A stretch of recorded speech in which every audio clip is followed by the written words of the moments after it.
Paper തന്നേക്ക്. ഇനി ആ വെള്ളത്തിൽ പോകുന്ന സ്കൂട്ടർ എങ്ങനെയാ ഉണ്ടാക്കേണ്ടുള്ള വഴിമുറി നമുക്കറിയാം. നമുക്ക് ഇന്നും അത് സൂപ്പറായിട്ട് അങ്ങ് ചെയ്തേക്കാം.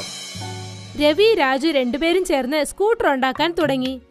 ഈ പേപ്പറിൽ അവർ എന്താ ഇട്ടിരിക്കുന്ന വെച്ചാൽ ഇതിലെ ഗുരുത്വാകർഷ ബലം ശമമായിട്ട് വെക്കണം എന്നാണ് പറഞ്ഞിരിക്കുന്നത്. അത് വളരെ ശ്രദ്ധയോടെ നോക്കണമെന്ന്. അങ്ങനെ വെച്ചാൽ നീ സ്കൂട്ടറിൽ ഗുരുത്വാകർഷ ബലം അധികമായിട്ട് വെക്കോ. അതിനുശേഷം നമ്മളുടെ വണ്ടി വളരെ സൂപ്പറായിട്ട് വേഗമായിട്ട് അങ്ങ് പോയേക്കും. ശരി മുതലാളി, ഇപ്പൊ തന്നെ അങ്ങ് ചെയ്തേക്കാം. കുറച്ചു ദിവസത്തിനകത്ത് രവിയും രാജുവും കൂടി സ്കൂട്ടർ ഉണ്ടാക്കി. രാജു സ്കൂട്ടറിന്റെ ടയറിൽ അധികമായ ഭൂഗുരുത്വ ബലം ചേർത്തു. എടുത്തോളൂ മുതലാളി, നമ്മളുടെ സ്വന്തം വെള്ളത്തിൽ പോകുന്ന സ്കൂട്ടർ റെഡി ആയിട്ടുണ്ട്.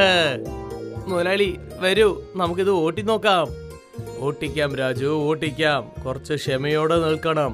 ആദ്യം നമ്മുടെ സഹോദരികൾ, അതായത് ഗീതയും ചായയും ആദ്യം വിളിച്ചേക്കാം. പിന്നെ അവർ മുമ്പിൽ വെച്ച് തന്നെ നമുക്ക് ഈ സ്കൂട്ടർ അങ്ങ് ഓട്ടിയേക്കാം. പിന്നെ അവരുടെ സ്കൂട്ടറിനേക്കാളും നമ്മുടെ സ്കൂട്ടറാണ് അടിപൊളി എന്ന് നമുക്ക് പറഞ്ഞേക്കാം. രവി